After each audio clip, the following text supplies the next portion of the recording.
صوفیاء کے اندر کچھ لوگ ایسے ہیں جن کو ملامتی کہا جاتا ہے، ولا یخافون لومۃ لائم، وہ کسی ملامت کرنے والے کی ملامت کی پرواہ نہیں کرتے۔ ذالک فضل اللہ یؤتیہ من یشاء، اللہ کا یہ فضل ہے، رب جسے چاہے عطا کرے۔ حضرت ذوالنون مصری داتا صاحب فرماتے ہیں کہ کمال آدمی تھے، لیکن انہوں نے نہ راہ آزمائش اختیار کی، رستہ اس طرح کا اختیار کیا کہ جس میں لوگ انہیں برا ہی کہتے تھے۔ وہ فیمس نہیں ہو سکے، ہر گلی ہر کونے ہر جگہ ان کی تعریف نہیں ہو سکی، کچھ تعریف نہیں ہو سکی، کچھ اپنوں نے قدر بھی نہیں پہچانی۔ اہل مصر نے ان کے ساتھ کوئی اچھا رویہ اختیار نہیں کیا۔ ہوتا یہ ہے کہ جب لوگ اپنے مزاج کو غالب کر لیتے ہیں ہر چیز پر اور کہتے ہیں جو میں کہہ رہا ہوں، جو میں سوچ رہا ہوں وہی حق ہے، اسی پر ساری دنیا آ جائے، تو بہت ساری جگہوں پہ نا وہ اپنے گمان کے مطابق چیزوں کو تباہ کر بیٹھتے ہیں، اور بہت سارے صالحین کے بارے میں، بہت سارے متقی لوگوں کے بارے میں بدگمانیاں پیدا کرتے ہیں، اور تربیت اپنی رک جاتی ہے، خیر سے دور ہٹ جاتے ہیں۔ حضرت ذوالنون مصری رحمۃ اللہ علیہ کے ساتھ بھی ان کے اپنے شہر کے لوگوں نے، ان کے اپنے ارد گرد کے لوگوں نے ان کے ساتھ کوئی اچھا سلوک نہیں کیا۔ زندگی بھر کسی شخص نے بھی کوئی اس طرح کا رویہ ان کے ساتھ نہیں رکھا۔ ہاں، عقیدت مند لوگ تھے،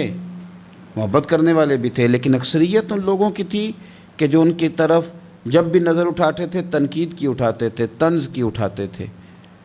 داتا صاحب رحمۃ اللہ علیہ فرماتے ہیں کہ عقدہ تو اس وقت کھلا، راز تو اس وقت فاش ہوا، بات تو اس وقت لوگوں کے سامنے آئی جب ان کا انتقال ہوا تو ان کی پیشانی پہ لکھا تھا یہ اللہ کا دوست ہے، اور اس نے رب کی محبت میں وفات پائی ہے۔ اور فرماتے ہیں مصر کے لوگوں کی آنکھیں تب کھلیں کہ جب ان کا جنازہ دھوپ میں اٹھایا گیا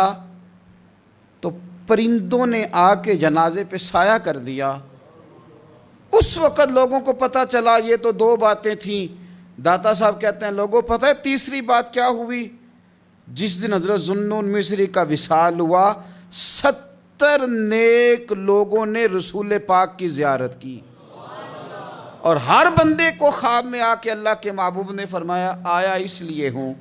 کہ ذوالنون مصری کا انتقال ہو گیا ہے اور میں نے ان کا استقبال کرنا، ان کو آگے بڑھ کے خدا کے کرم کی خوشخبری سنانی ہے۔ رسول کائنات میرے مرنے پہ ہر سو شور مچ جائے گا، دیکھو گے، کہنے الوداع سرکار خود تشریف لائیں گے۔ اور درویش نے کہا تھا بعد مرندے مکھڑا میرا ہو جاوے جے تازہ، پھر سمجھ لینا محبوب میرے نے آن پڑے ہے جنازہ۔ او بھائی یاد رکھیے گا، بہت سارے لوگ ایسے ہوتے ہیں کہ جن کی لوگ اس طرح قدر نہیں کرتے جتنے کہ وہ قیمتی ہوتے ہیں، لیکن یاد رکھیں ان لوگوں کو بھی یہ سمجھنا چاہیے، اس مثال سے ان کو بھی اپنی ذہن سازی کرنی چاہیے کہ لوگوں سے قدر کرانا ویسے اتنا ضروری بھی نہیں، زیادہ ضروری تو یہی ہے نا کہ رب رسول کی نظر میں بندے کا کیا مقام ہے۔ اگر وہاں مقام ہے تو پھر لوگوں کی گڈ بک میں آنا کو زیادہ ضروری بھی نہیں، اگر وہاں پاس ہے تو بس پھر جے کر سائیں وسون کچھ اجیاں نو، تو پھر کیڑا مائی دا لال اجاڑ سکتا ہے، پھر ضرورت کیا ہے اس قدر زیادہ پریشان ہونے کی۔ تو داتا صاحب رحمۃ اللہ علیہ یہاں فرماتے ہیں کہ کچھ اہل قدر وہ بھی تھے کہ دنیا والے تو قدر نہیں کر سکے، پر رب نے بڑی قدر فرمائی،